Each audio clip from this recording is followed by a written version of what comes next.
I think a good missionary strategy is to, from the very beginning, be teaching these new church plants. This is going to be your job to take the gospel forward. We have entrepreneurs, and they're going to entrepreneur. They're going to entrepreneur whether you drop them into a missionary situation or whether you drop them into a business situation. Flexibility is such an important attribute of anybody that wants to do anything, whether it's business, ministry, or teaching, whatever it might be. And I would just warn everybody that if you're using DeepSeek, the Chinese government has no ethical qualms about using any of your data. Welcome to It Is Good, hosted by Mike McLean, where we pause to find gratitude in everyday moments and celebrate the beauty in life. From sunrises to heartfelt conversations, let's shift focus to what is truly good. What is going on, everyone? I'm Mike McLean, and you're watching It Is Good, the show with good questions and a greater purpose. My guest today is someone whose resume reads like a masterclass in global leadership. Ted Esler, as president of Missio Nexus, he oversees thousands of Great Commission workers around the world. And before that, he served as executive vice president at Pioneers USA, directed Pioneers Canada, and even led a team in post-war Bosnia.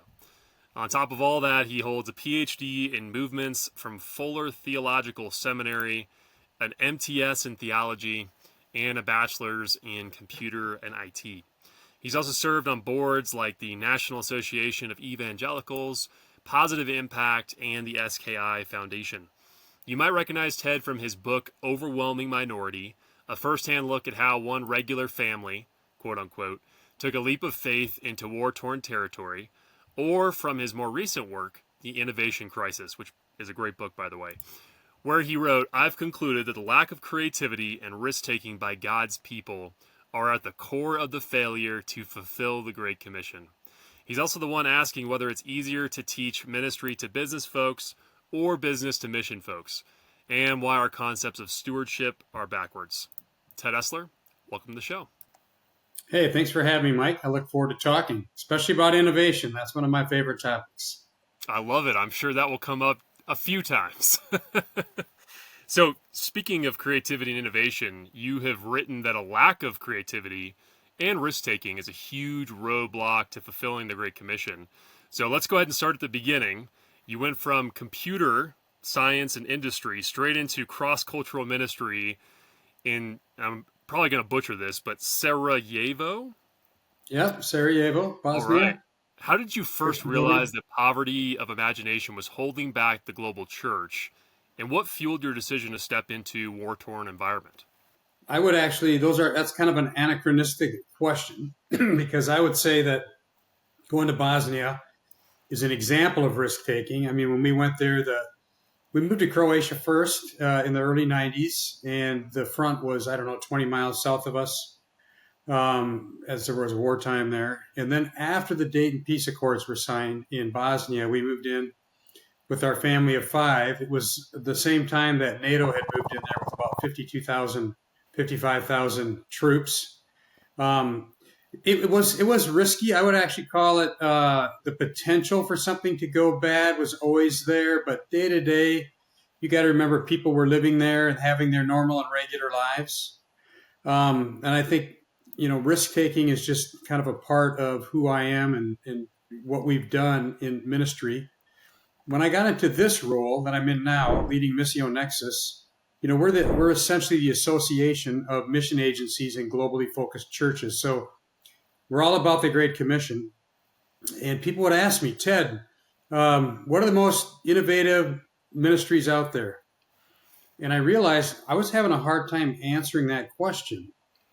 And that prompted me to start looking into innovation, and then realizing that risk-taking is a large part of what innovation is all about.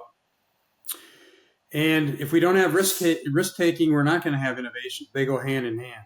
And so that's what kind of spurred me on to plunge deeper and deeper into this topic, write a book. And, we have done a ton on innovation in terms of our teaching and media stream with mission agency leaders.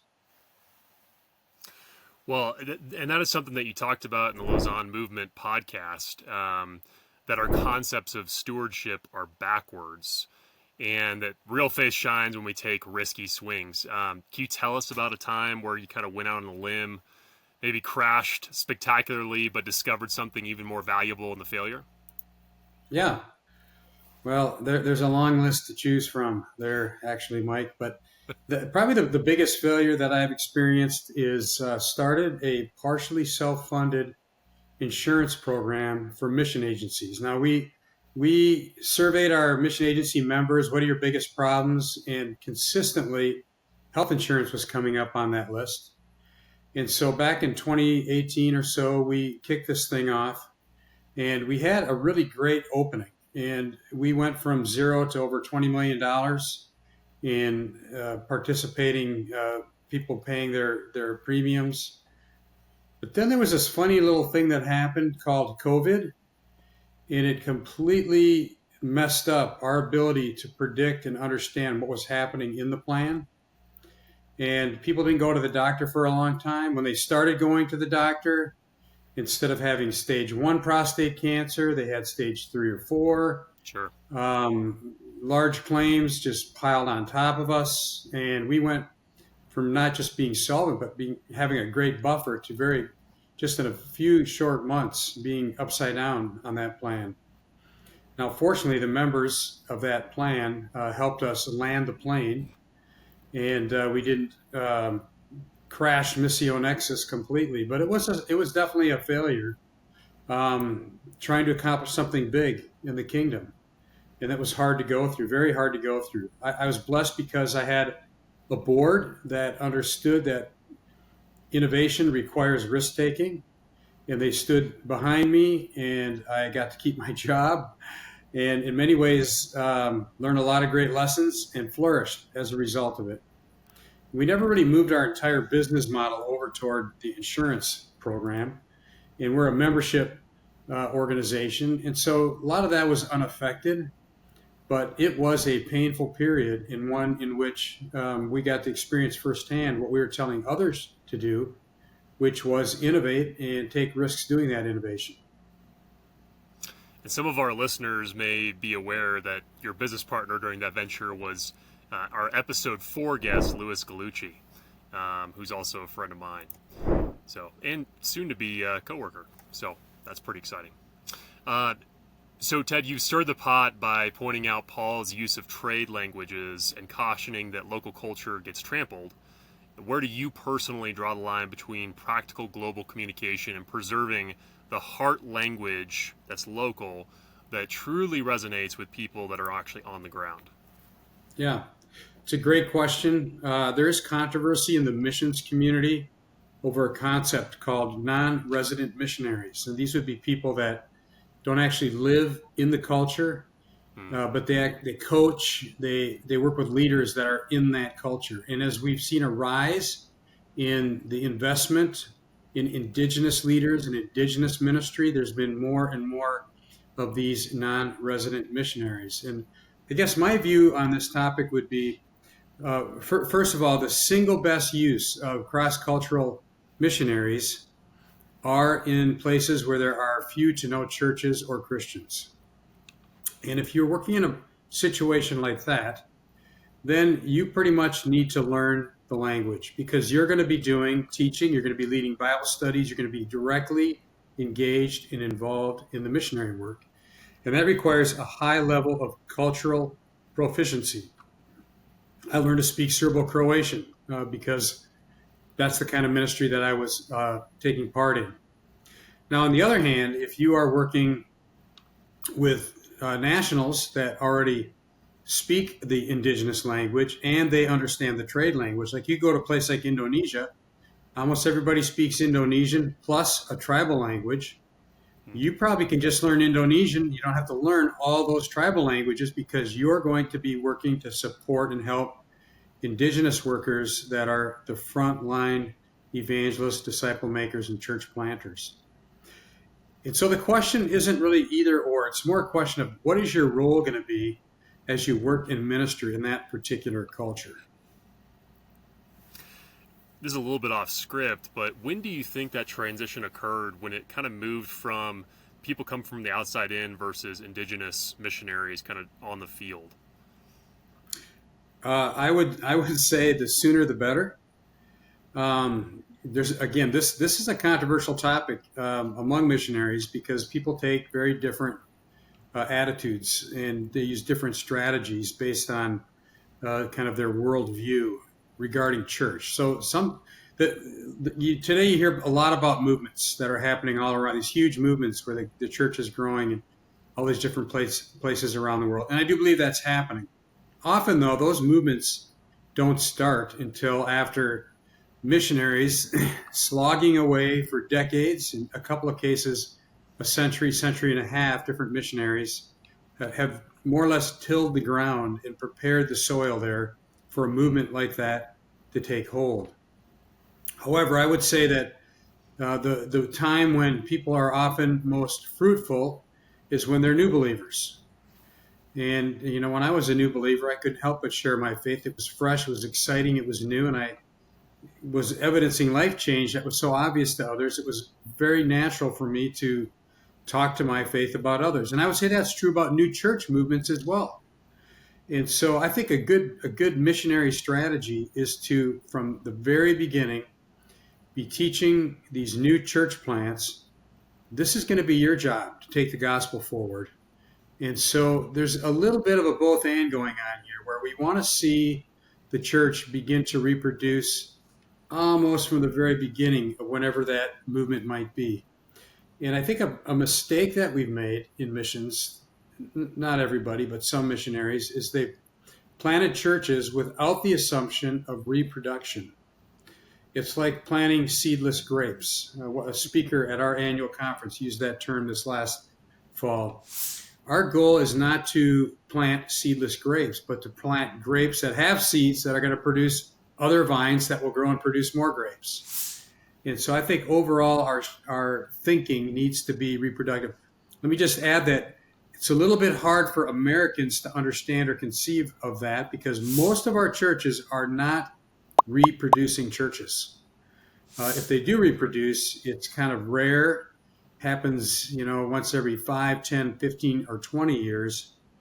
But in places where the church is growing fast, it's actually happening at a much faster clip. Just a question of curiosity here. So when you say it takes hold, is there kind of a tipping point that you would say for regional expansion of the gospel that would almost quantify what that take hold looks like? Well, again, you're asking questions that are being answered in many different ways in the missions community. I would just encourage you, if you think about the first century, and Paul visits a place like Ephesus. Okay, the first convert there is Lydia. She becomes a believer. She's got a Bible study, probably meeting in her home. Paul leads that work. It grows to a certain size. Then Paul moves on. And oftentimes, they moved on very quickly. In some places, Paul lingered, but in most places, Paul visited for a really short amount of time and then moved on. At what point do you say, well, that was Paul, the missionary, doing that work, and now it's actually a church that's growing in managing and moving on for itself? It's quite possible that the forms of the church in the first century were a little different than ours. So you take a place like Colossians, the book of Colossians and the book of Philemon were both written to that same church. And Philemon, his church was meeting in his house.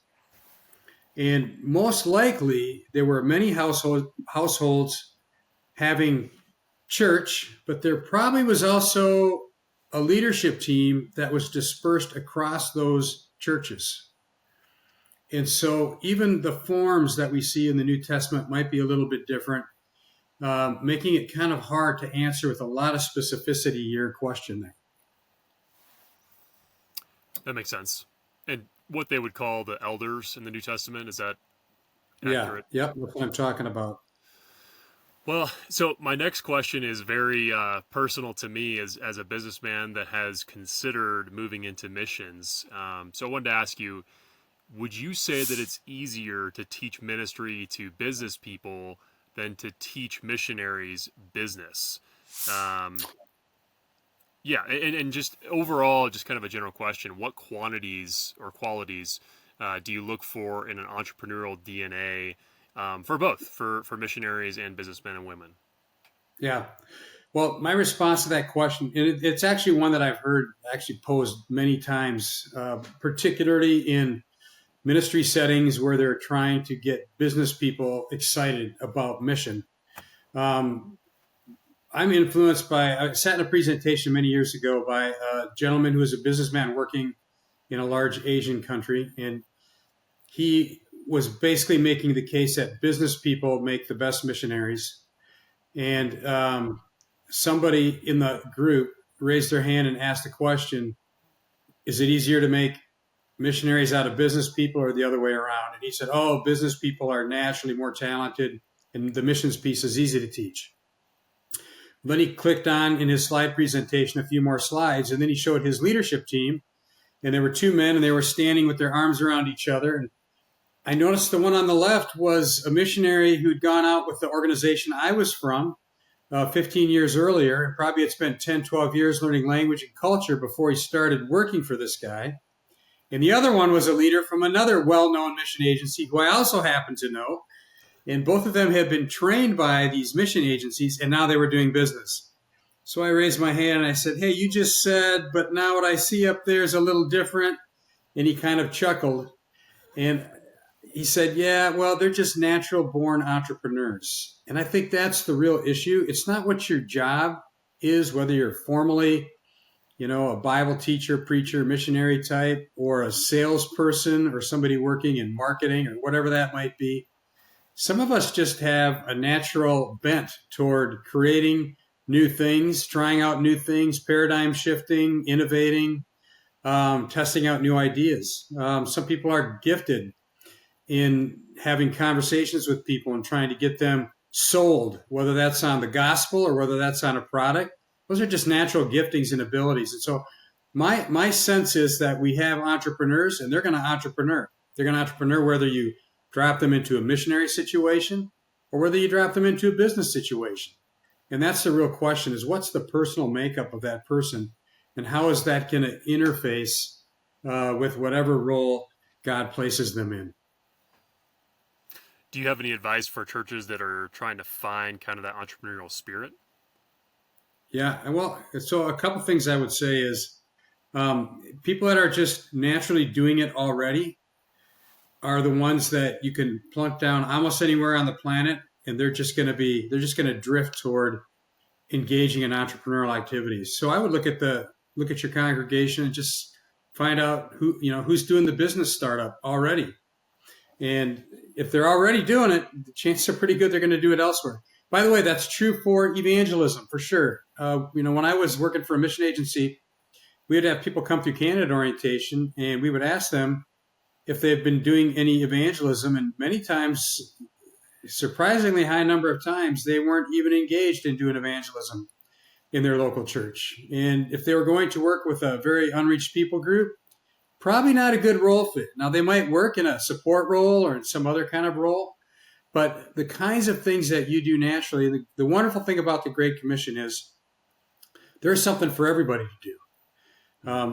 If you have an expertise in market analysis, there are roles for you to play doing market analysis globally. If you're really gifted in IT or databases, huge opportunity for you to use that in various ministry contexts all around the world. Sometimes those are paying jobs too. Those aren't necessarily, the traditional missionary pastor type roles. There's just so many. There's a myriad of ways to plug in, and we really do want to encourage people to not leave those gifts and abilities behind when they go cross-cultural, but to try to use those. So this is another curious question that I have, because something that we talk about on this show is how God naturally gifts people, but then they get into the world and there's all these expectations and structure that's put onto individuals. So for me, it was becoming an Air Force officer. It was fitting within this box. How do you tease out what are some of those things that God naturally gifted you with and kind of put into your life? Well, one thing I would say is we've had over the last 10, 15 years of a huge in leadership studies. We've really emphasized this idea of finding your fit. And, I believe that's very valid. That's very, that's awesome. But let's balance that. I had a computer consulting firm before I went overseas as a missionary. And I loved the technical part of the job. I loved interfacing with the clients about the technical piece of it. But I also had to do the administration. I had to close invoices. I had to make sure I was getting paid. I had some people working with and for me, and I had to make sure that the HR processes were in place and that I was working with them from that standpoint. So I would just say finding fit is obviously helpful and very important, but we also have to be well-rounded, and we have to have an understanding that there's going to be times where we're working outside those gift sets and gift mixes if we're going to be truly successful.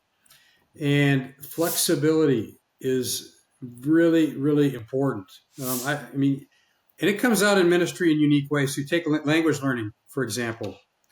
Language learning has also had this huge emphasis on styles. What's your learning style? Some people are verbal. Some people are motivated by what they see and read. Some people need to have the grammar explained to them. We would get people coming over and they would say, the only way I can learn language is if it happens this way. And I would just say to them, there's two aspects of that are incorrect. One thing is language is predominantly a verbal skill. You're not going to learn it just by reading it or doing grammar analysis. You got to speak it. So if you're an introvert, you're going to have to get over your introvertedness. So that's one part of that. So it has to do with the thing you're doing, how flexible that thing is, what it's going to demand of you. And then the other part of that is that the ability to flex outside of your common way of doing and understanding things, that's pretty much a necessary requirement whenever you work in a cross-cultural context. And today, we're far more cross-cultural than we've ever been, in our U.S. culture. So I think there's more of that available, but flexibility is such an important attribute of anybody that wants to do anything, whether it's business, ministry, or teaching, whatever it might be. Well, that's a great segue into a quote that you had, which was methodology can become theology. And I can't remember if you actually said this or if it's my interpretation, but leading to spiritual tunnel vision. Do you have an example maybe from church or a mission agency that you admire that really pivoted away from the norm and the rigid formula and found a more adaptive, mission-focused approach? Absolutely. In fact, I was just on a conversation about 2 hours ago today with the leader of all things of Awana. And he was telling me about how, so I think pretty much all know what Awana is, right? It's a kids club that happens on Wednesday nights in your church. And that's true. That's what Awana is and does.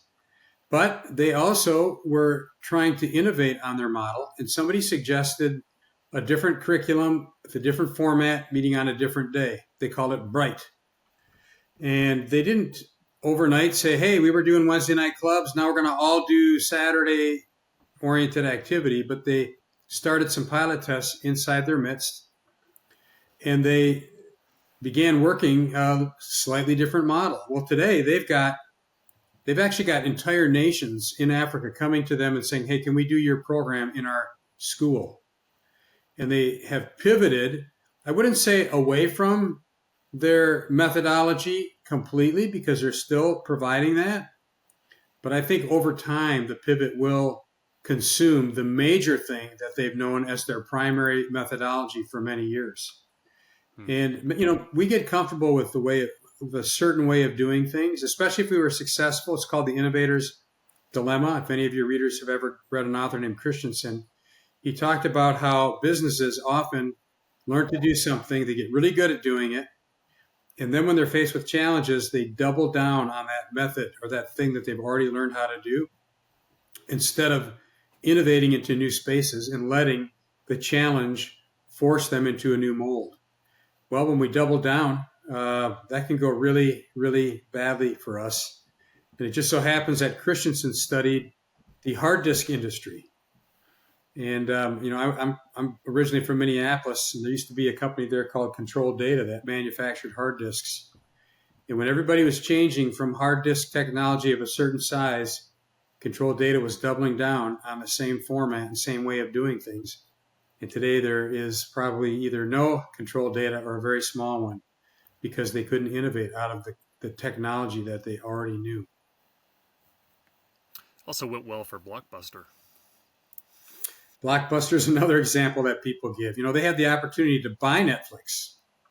Yeah. And to partner with Netflix, I should say. And they just felt like things were going so well in their current model, they would stick with it. And technology has really forced a lot of us to rethink how we're doing things. I mean, currently, I'm deeply engaged in studying, learning, and trying to utilize AI. And if you're working in business, you need to be on that curve because that is the new coming revolution. Yes. We can't be stuck in the success of yesterday. We need to really be thinking about what potentially will be the success of tomorrow. I'd be curious what your perspective on the application of AI. Is there something that you see as kind of a ready-made industry or area that's going to apply to? Yeah, so I would say there's a lot of discussion about ethics and what AI is going to do to us. That's important talk. And I've been watching that, reading that, observing that. I think my particular contribution in this AI space is going to be more helping people find tools that they can use to get their jobs done. Because the truth is, it's evolving and changing right underneath us.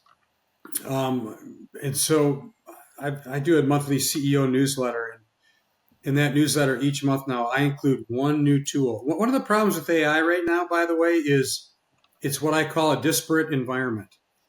So a lot of the software industry has tried to build and create all-inclusive platforms. You've got your Google Workspaces, your Office 365, and even Zoom now is trying to develop Zoom Office. And this is where all your email and all your files and you get all your stuff done inside just this one platform. Well, we're in the wild and early days of AI. And so what we have instead is we have 1,000 potential tools out there. And the platforms that integrate disparate tools, Make.com, N8N, there's others, Zapier, those tools are really where you need to be living to understand what's happening in the AI world, because it's probably going to be quite a bit of time before these tools start to mold together in some kind of cohesive core. And so you're going to be doing a little bit of your work on this tool. You're going to be doing a little bit of your work over here with this tool, and they're all going to be different. And you're going to need to learn how to make the shift toward disparate tools. And I think that's a shift that's hard for us to make. We don't like learning new software. We just want something easy that works. We're not living in the easy that works stage of AI right now.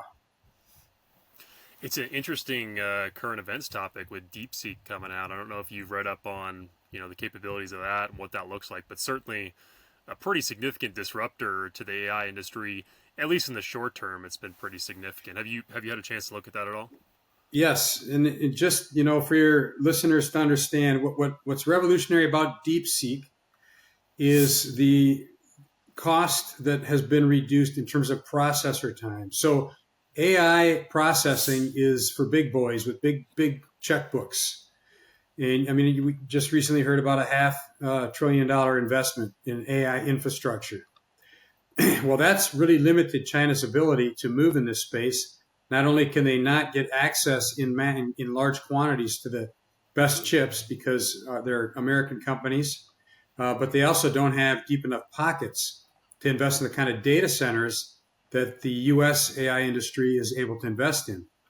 So because DeepSeek is removing that obstacle by producing good results at a much cheaper price, it's going to enable China to move quickly into this space that we thought they wouldn't be able to move into for many years to come. And so that's a significant disruptor.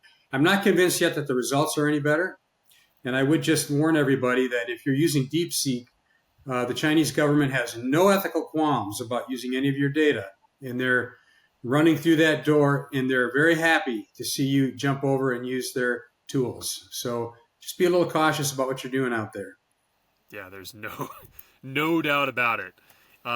So, I mean, this will be a pretty succinct but sweet podcast episode, Ted. But to be respectful of your time, I do want to finish with one last, what I think is probably a significant question for a lot of mission agencies out there that kind of have this topic of innovation and looking forward. How do they take this information? How do they mobilize strategies given it? And so you've repeatedly challenged leaders to embrace some of those bigger risks so that God can show up in big ways, kind of air quotes, to paraphrase some of the things you've said. If you could lay down one really bold gauntlet for mission agencies right now, something that feels maybe a little bit crazy but could reshape the conversation globally, what would that be, and why is it worth the potential blowback? Yeah, I mean, I think the primary thing is if you're a mission agency leader, and sustainability is the thing that you're most concerned about. And let me just tell you, I work with a lot of them. Okay, we have 385 mission agency members as part of our association. If you get out of bed and you're most concerned about sustainability, you're in trouble already, because sustainability is not a mission statement. Sustainability is something that we operationally should care about, but the future is not keeping the doors open on your mission agency. The future is mission fulfillment. And so really understanding what your mission is and working on that mission statement and fulfilling that mission is what's going to propel you into the future. Not just making sure that the payroll is being met and the air conditioning is on, that there's a budget there to run the website. So many of the concerns. Now we have those concerns, but the way to meet those obligation is really through refining a compelling, exciting, motivating mission. And so be looking at that mission statement and be making sure it's the one that God has called you to work on. There's so much to unpack with that statement, but Ted, I just want to say thank you for coming on the show. A lot to chew on here, a lot that could be discussed with AI, but extracting out that entrepreneurial spirit, taking risks, pushing the kingdom of God around the world and the message of Christ. I think there's a lot that people can learn. Well, thank you for having me, Mike. And I would just say, go forth and innovate. You know, let me just close with this. Yeah. In world history, who's the most innovative person you can think of? Now, most of us are going to jump to the Steve Jobs or the Elon Musks of the world, but Jesus was highly innovative. He used the language. He talked about new this, new that. You know, it's not the old covenants, the new covenants, new wineskins. It goes on and on and on. He is the author and perfecter of our faith, and that guy innovated. So follow Jesus and be an innovator. Well, that is a great way to end this episode. Well, folks, this has been the It Is Good podcast. Good questions, greater purpose. I hope everyone has a great day, and we'll see you next time. Take care.